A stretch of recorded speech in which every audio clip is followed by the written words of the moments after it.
Hello दोस्तों, तो recently हमने देखा सक्सेसफुल लॉन्च स्पेसएक्स का। लेकिन अब सवाल ये आता है कि इस वक्त ये दोनों स्पेसक्राफ्ट कर क्या रहे होंगे। दोस्तों, जब इन स्पेसक्राफ्ट्स को रिलीज किया गया था, जब हम इस ऑन बोर्ड फुटेज को अगर देखें, तो जब इन स्पेसक्राफ्ट्स को रिलीज किया गया था तो पहले स्पेसक्राफ्ट और दूसरे स्पेसक्राफ्ट के रिलीज होने में 3 सेकंड का गैप रखा गया था। ये जो 3 सेकंड का गैप है, ये दोनों स्पेसक्राफ्ट्स के बीच में तकरीबन 10 मीटर पर सेकंड की स्पीड से डिस्टेंस क्रिएट करता चला जाएगा। और अगर इसरो की कैलकुलेशंस को माने तो अभी इस पॉइंट तक इन दोनों स्पेसक्राफ्ट के बीच में तकरीबन 20 किलोमीटर का गैप आ गया होगा। और जैसे ही वो 20 किलोमीटर का गैप इन दोनों स्पेसक्राफ्ट्स के बीच में आया होगा, इसरो ने अपने इस सिस्टम की, स्पेसएक्स के सिस्टम की जो स्पेसक्राफ्ट्स हैं उनके ऊपर के प्रोपल्शन सिस्टम को चालू करके उस गैप को वहां रोक दिया। मतलब इस वक्त अगर हम बात करें तो जो हमारे स्पेसक्राफ्ट होंगे वो दोनों स्पेसक्राफ्ट तकरीबन एक दूसरे से 20 किलोमीटर दूर होंगे। धरती से 475 किलोमीटर की ऑर्बिट में 55 डिग्री के इंक्लिनेशन पर घूम रहे हैं। अब वो ऐसे घूम रहे हैं जैसे कि एक बड़ी 20 किलोमीटर लंबी बड़ी डंडी के दो एंड पर दो स्पेसक्राफ्ट लगे हुए हैं। अब वो घूम रहे हैं।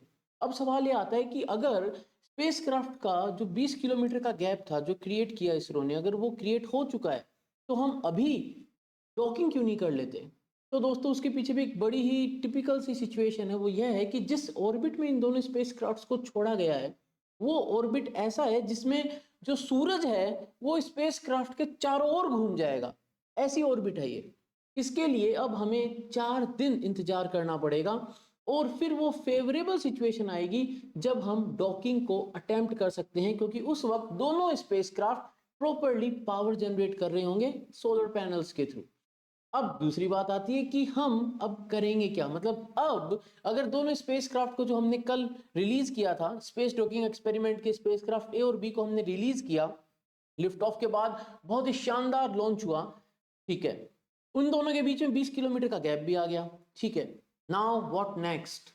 अब होगा क्या। तो दोस्तों, होगा ये, दोनों स्पेसक्राफ्ट जो है इनके ऊपर इंटर सैटेलाइट लिंक लगे हुए हैं जिससे कि एक दूसरे से कम्युनिकेट कर सकें। इन दोनों के ऊपर सेंसर्स लगे हुए हैं जो एक दूसरे के ओरिएंटेशन को, एक दूसरे के प्रॉपर पोजीशन को, उनकी रिलेटिव वेलोसिटी को सब कुछ मेजर कर सकते हैं, एक दूसरे के बीच के डिस्टेंस को मेजर कर सकते हैं। और जो एल्गोरिथम्स यूज हुए हैं वो एल्गोरिथम्स इतने फाइन ट्यून्ड हैं कि अगर एक स्पेसक्राफ्ट और दूसरे स्पेसक्राफ्ट के बीच का ओरिएंटेशन अगर डिस्टर्ब भी होता है तो वो अपने आप सारे चेक्स को रन करके उस ओरिएंटेशन को मैच कर लेंगे।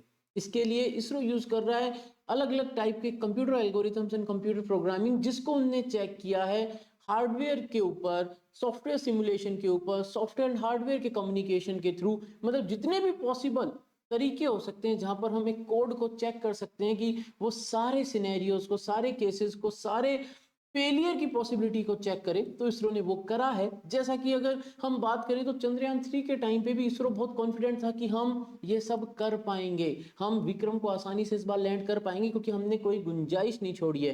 तो शायद वहां से जो इसरो ने सीखा है उसी चीज को इंप्लीमेंट करते हुए स्पेसएक्स में भी इसरो ने सारी पॉसिबिलिटीज को, जहां पर हार्डवेयर और सॉफ्टवेयर के जो कम्युनिकेशन का पार्ट होता है कि कितना सॉफ्टवेयर हार्डवेयर को मना पा रहा है, वो कितने हार्डवेयर को कंट्रोल कर पा रहा है, और सॉफ्टवेयर कितनी डिफरेंट पॉसिबल एरर सिचुएशन को, जो जो गलत हो सकता है, गड़बड़ हो सकता है क्या, उन सारे सिनेरियोस को चेक कर पा रहा है। एक पार्ट। अब दूसरा बात यह आई कि सॉफ्टवेयर को पता कैसे चलेगा कि क्या गड़बड़ हो रही है या नहीं हो रही है, किस तरीके से ओरिएंटेशन को मेंटेन करना है। उसके लिए हमारे पास जो है रिएक्शन कंट्रोल के थ्रस्टर्स हैं जो ओरिएंटेशन को मेंटेन करते हैं। हमारे पास सेंसर्स लगे होने चाहिए जो सामने स्पेसक्राफ्ट जो है उसको और खुद की ओरिएंटेशन को चेक कर पाए। तो उसके लिए इसरो ने जो सूट ऑफ एक्सपेरिमेंट्स को डेवलप किया है, जो सूट ऑफ सेंसर्स को डेवलप किया है, जिनको ग्राउंड पे बहुत अच्छे से टेस्ट किया गया है, वहां पर हमारे पास है जो दो सैटेलाइट्स के बीच के डिस्टेंस को मेजर करता रहेगा, जिससे कि प्रिसाइसली हमें पता रहे। जैसे अभी हम बोले ना 20 किलोमीटर के जो गैप है, जो डिस्टेंस है दो सैटेलाइट के बीच में, उसको वहां पर रोक दिया गया है। कैसे रोक दिया गया है, यानी आपने उन डिस्टेंस को मेजर किया है। हम ग्लोबल नेविगेशन सैटेलाइट सिस्टम जो उसकी भी मदद लेंगे, बट देन फ्यूचर में इसरो जो चाहता है वो ये चाहता है कि हमें किसी की भी जरूरत नहीं पड़े और दो सैटेलाइट एक दूसरे से आपस में बात करके एक दूसरे को ढूंढ कर डॉकिंग कर सके। डॉकिंग के मैकेनिज्म पे हमने बहुत डिटेल में बात करी है, लेकिन अब डॉकिंग तक पहुंचने की हम बात कर लेते हैं। तो हमारे पास रेंज फाइंडर्स हैं। रेंज फाइंडर्स वो सेंसर्स होते हैं जो बताएंगे कि दो सैटेलाइट्स के बीच में कितना डिस्टेंस है। यहाँ पर एक और बड़ी इंटरेस्टिंग टेक्निक यूज होती है दोस्तों, जिसके अंदर आप इसको ऐसे समझ लीजिए, फोटो जो होती है उसके पिक्सल्स को पढ़कर सैटेलाइट की ओरिएंटेशन को चेक किया जाता है, जिससे कि दो सैटेलाइट्स यानी टारगेट और चेजर एक दूसरे के साथ अलाइन हो सके। यानी हमारे पास इधर कैमरास लगे होंगे और सामने कुछ पैटर्न्स होंगे, तो एलईडी पैटर्न्स भी हो सकते हैं। वो जो डिजाइन करा गया है जो पैटर्न्स को, उन पैटर्न्स को ये कैमरास पढ़ेंगे, उन सिग्नल्स को, उस इंफॉर्मेशन को पढ़ेंगे, and then comparing the pixels, calculating the pixels, वो ये कैलकुलेट करेंगे कि ओरिएंटेशन परफेक्ट है कि नहीं। अगर नहीं है तो ओरिएंटेशन को परफेक्ट किया जाए। तो ये सब कुछ अभी अभी चालू हुआ नहीं है, अभी तो चालू होगा अप्रोच वाला टाइम, जहां पर 20 किलोमीटर के डिस्टेंस को कम करते करते 5, फिर 3, फिर 1 किलोमीटर, फिर 300 मीटर, ऐसे कम करते करते पास पहुंचा जाएगा। But this has to be done, जो अभी स्पेडएक्स के अंदर होना है। And if everything goes as per the plan, तो 7 जनवरी को 4 नून में, यानी सुबह के समय 7 जनवरी को, we might get a chance to see the live stream of the docking attempt. और अगर ये सक्सेसफुल रहता है तो ये बहुत बड़ा पड़ाव होगा। लेकिन दोस्तों ये भी आप समझ लीजिए कि ये इकलौता स्पेडएक्स मिशन नहीं कर रहा है इसरो। इसके बाद और भी स्पेडएक्स मिशन होने हैं, यानी स्पेडएक्स 2, 3, 4 और भी ऐसे मिशन जाएंगे। क्यों?